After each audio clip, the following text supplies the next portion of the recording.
A gente participava de uma feira de troca do livro e toda semana, uma vez por mês, perdão, a gente ia lá e tinha um espaço que a gente podia ficar lá na feira de troca do livro e a gente distribuía, né, que faz parte do projeto, né, distribuía os livros de Allan Kardec de forma gratuita. E tinha um fluxo muito grande.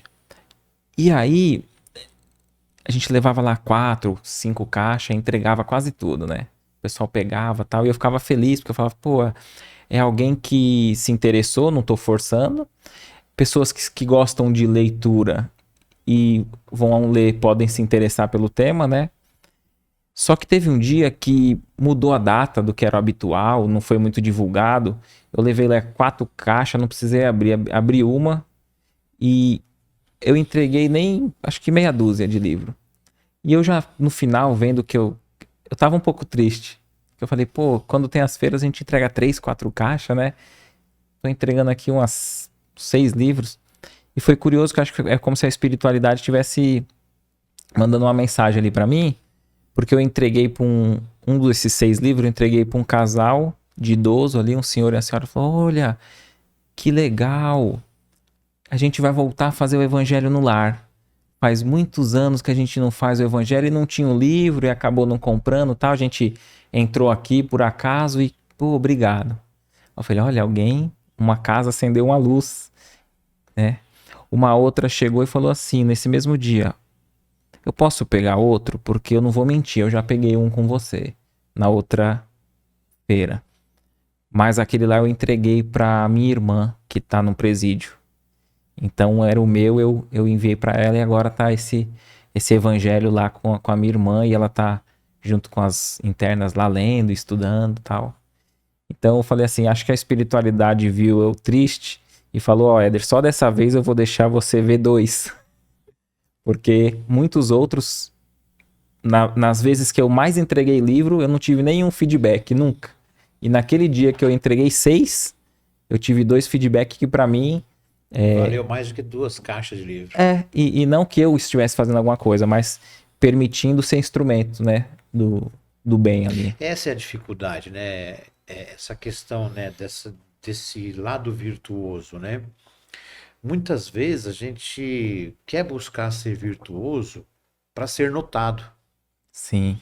Isso é um perigo muito grande, né? E vai dentro de encontro aquilo que a gente estava batendo um papo antes, que eu falei assim para Exatamente. você, Marcelo, a gente reconhece alguém pelo defeito que tem e pelo vício.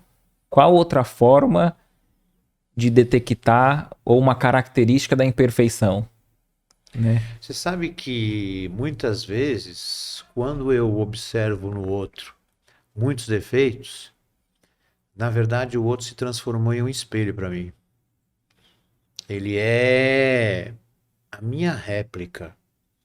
Porque a partir do momento que eu estou enxergando só os defeitos naquela pessoa, eu estou me enxergando.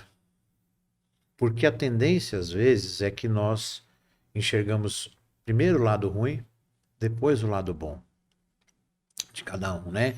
A gente tem essas dificuldades, principalmente quando você está participando de um coletivo, de um grupo, cada pessoa se manifesta de um jeito e você começa a olhar a parte errada da brincadeira, que é a mais fácil de olhar.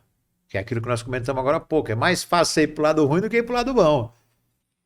Só que aí eu deixo de ver, por exemplo, quando você vai distribuir tarefas em um grupo de pessoas, né? Que você deve ter seu time aí, sua turma. E aí você entrega para cada um uma missão.